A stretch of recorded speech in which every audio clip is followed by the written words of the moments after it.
Selamat datang kembali di channel Danu Project. Kali ini saya akan membahas film fiksi ilmiah yang berjudul War of the Worlds yang dirilis tahun 2005. Film ini mengisahkan tentang seorang ayah bernama Ray Fairer yang berjuang untuk melindungi kedua anaknya ketika makhluk luar angkasa menyerang bumi menggunakan mesin perang mereka yang disebut dengan tripod. Untuk lebih jelasnya, langsung saja simak alur ceritanya.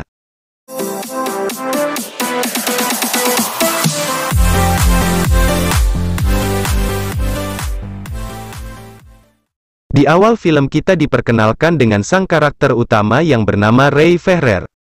Dia berprofesi sebagai seorang operator kraen di sebuah pelabuhan. Sepulang dari tempat kerjanya, dia dikejutkan dengan kehadiran Mary yang merupakan mantan istrinya dulu. Mary datang bersama anak-anak dan suaminya. Dalam pernikahannya dengan Mary, Ray memiliki dua orang anak bernama Robbie dan juga Rachel yang saat ini akan menghabiskan akhir pekan mereka di rumah Ray. Karena Mary akan pergi ke rumah ibunya yang berada di Boston bersama dengan suaminya. Singkat cerita, setelah Ray terbangun dari tidurnya, Ray menanyakan keberadaan Robbie ke Rachel. Kemudian Rachel memberitahu kalau Robbie sedang pergi jalan-jalan menggunakan mobil. Mendengar hal ini, Ray langsung pergi keluar untuk mencari keberadaan mobilnya. Di saat Ray keluar rumah, tiba-tiba terlihat orang-orang yang ada di jalanan sedang memandangi sebuah fenomena langit yang sangat aneh. Lalu Ray kemudian menuju ke belakang rumahnya untuk melihat fenomena aneh tersebut supaya terlihat lebih jelas. Di sini Ray menyadari adanya sebuah keanehan. Jika itu adalah sebuah badai biasa, seharusnya angin berhembus dari pusat badai, namun dalam fenomena itu angin justru berhembus menuju ke arah badai. Dan setelah badai petir itu berhenti, Ray mendapati bahwa seluruh peralatan elektronik yang ada di rumahnya tiba-tiba tidak berfungsi, termasuk jam tangannya.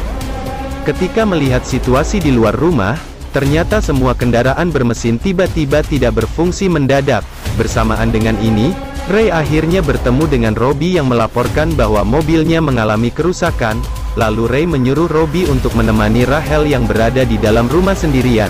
Sedangkan Ray akan pergi keluar untuk memastikan apa yang sebenarnya sedang terjadi. Singkat cerita, Ray sampai di perempatan jalan dekat gereja, tempat di mana orang-orang sedang berkerumun untuk melihat bekas lubang yang menjadi lokasi sambaran petir tersebut. Tidak lama kemudian sebuah getaran terjadi dan hal ini juga dirasakan oleh semua orang. Getaran itu kemudian berlanjut menjadi retak-retakan besar yang bahkan mampu membelah bangunan. Setelah retakan itu berakhir, muncullah sebuah mesin asing seperti tripod yang sangat besar dari bawah tanah. Setelah itu, orang-orang berhamburan untuk menyelamatkan diri, akan tetapi tripod tersebut langsung menyerang mereka. Terlihat orang yang terkena tembakan laser seketika berubah menjadi abu dan hanya menyisakan pakaiannya saja. Ray terus berlari untuk menyelamatkan diri, pada akhirnya berhasil sampai di rumahnya dalam keadaan syok tanpa memberitahu Rachel apa yang sedang terjadi. Ray kemudian mengajak anak-anaknya untuk meninggalkan rumah untuk pergi sejauh-jauhnya. Ray lalu memasuki mobil milik temannya yang sebelumnya baru saja selesai diperbaiki. Si pemilik mobil meminta Ray untuk turun, akan tetapi dengan situasi yang darurat, Ray akhirnya tetap nekat mengendarai mobil tersebut bersama anak-anaknya. Di saat bersamaan, mesin tripod pun datang dan menghancurkan kota dan seluruh isinya. Ray dan anak-anaknya pun berhasil selamat dengan mengendarai mobil. Dalam perjalanan, Ray mencoba menjelaskan kepada Robbie apa yang sedang terjadi. Ray memiliki asumsi bahwa mesin tripod yang keluar dari tanah itu sepertinya sudah sangat lama terpendam, dan hal ini kemungkinan telah direncanakan oleh makhluk yang bukan berasal dari bumi. Singkat cerita, Rachel meminta Ray untuk menuju ke rumah neneknya untuk memastikan keberadaan Mary dan suaminya, akan tetapi tak satu pun ada orang di rumah. Ray memberitahu Rachel kalau ibunya sekarang sedang berada di Boston. Ray lalu berjanji akan mengantarkan Rachel ke Boston keesokan harinya. Mereka kemudian memutuskan untuk tinggal di rumah ini dan beristirahat di ruangan. Di malam harinya saat semuanya telah tertidur, Ray bersama Robbie tiba-tiba terbangun karena mendengar suara-suara bising serta kilatan-kilatan cahaya yang datang dari luar rumah. Tidak lama kemudian suara itu semakin bertambah keras lalu disusul dengan guncangan hebat dan ledakan dari atas rumah. Keesokan harinya Ray melihat keadaan di luar rumah, dan ia mendapati hal yang sangat mengejutkan. ternyata suara kegaduhan diakibatkan oleh jatuhnya sebuah pesawat di sekitar rumah mereka. Tidak lama kemudian suara mesin tripod terdengar menggema dari kejauhan dan hal ini memaksa mereka semua untuk secepatnya pergi dari lokasi tersebut. Di perjalanan berikutnya, Ray berniat membawa Rachel dan juga Robbie untuk pergi ke Boston menemui Mary dan memilih jalur penyeberangan menggunakan kapal feri. Sewaktu Ray kelelahan, Ray meminta Robbie untuk menggantikan dirinya mengendalikan mobil, hingga di waktu malam, mobil mereka akhirnya sampai di 2 km dari lokasi dermaga kapal feri. Di sana terlihat banyak sekali kerumunan orang-orang berjalan kaki juga sedang menuju ke dermaga kapal. Dengan berhasil menaiki kapal tidak berarti membuat mereka semua selamat, karena tidak lama kemudian mesin tripod yang satunya tiba-tiba muncul dari bawah air dan membuat kapal feri itu menjadi terguling dan kelam. Mesin tripod tersebut juga mulai mengambil orang-orang yang sedang terapung di lautan. Beruntungnya Ray dan anak-anaknya berhasil selamat setelah berenang ke daratan terdekat. Mereka pun bergegas untuk segera pergi dari kekacauan tersebut, hingga sampailah mereka di sebuah wilayah daratan. Di saat bersamaan, di balik bukit di wilayah itu juga sedang terjadi adanya suatu pertempuran yang sangat sengit. Terlihat ratusan jet tempur dikerahkan guna melawan mesin tripod tersebut. Robbie yang melihat rombongan militer pun kembali berlari ke arah para militer, dan berniat untuk ikut bergabung dalam pertempuran ini. Ray kemudian meninggalkan Rachel di bawah sebuah pohon untuk mengejar dan menghentikan Robbie. Setelah berdebat panjang, akhirnya Ray merelakan Robbie pergi meninggalkannya. Singkat cerita, Ray dan Rachel berlari ke arah seseorang yang sedang menunjukkan tempat persembunyiannya. Orang itu bernama Harlan. Harlan juga mengaku telah kehilangan semua keluarganya serta mengatakan bahwa dia memiliki persediaan makanan yang cukup untuk berminggu-minggu. Akhirnya Ray dan Rachel pun bersedia tinggal bersama Harlan. Tidak lama kemudian mereka mendapati akar-akar tanaman aneh berwarna merah darah yang menjalar hingga ke dalam ruang persembunyian mereka, namun tidak berhenti sampai di situ.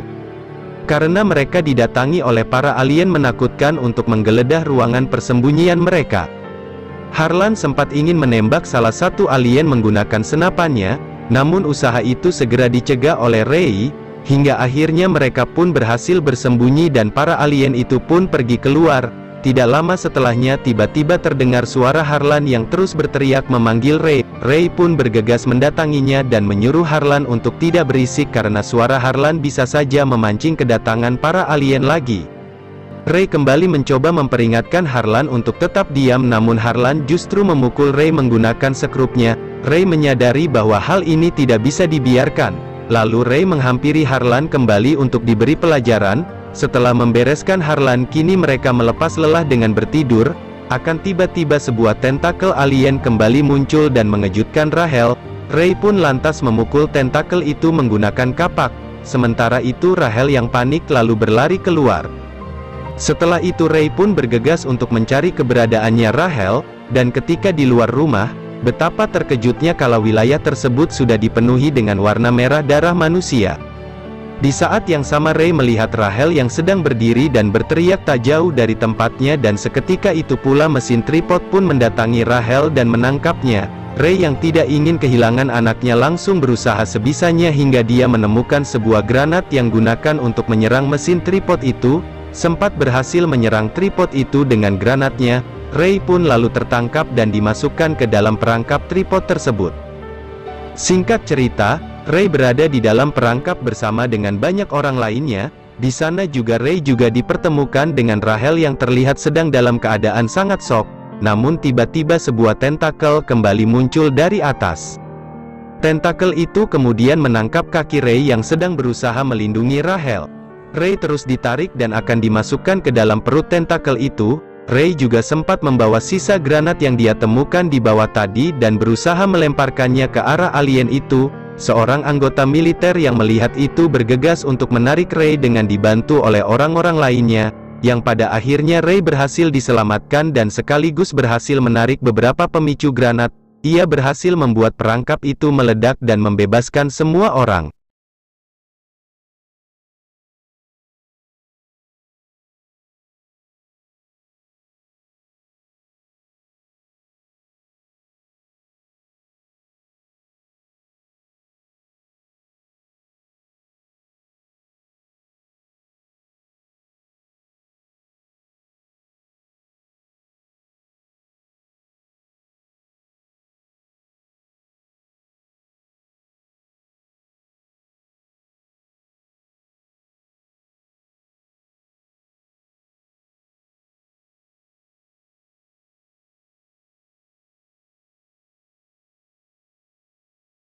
Di akhir film terlihat Ray bersama Rachel telah sampai di Boston dan bertemu dengan Mary. Mary terlihat sangat bahagia ketika melihat mereka berhasil selamat. Tidak hanya itu, Ray juga dikejutkan dengan kehadiran Robbie yang ternyata berhasil sampai ke tempat, dan film pun berakhir. Sekian dan sampai jumpa di review selanjutnya.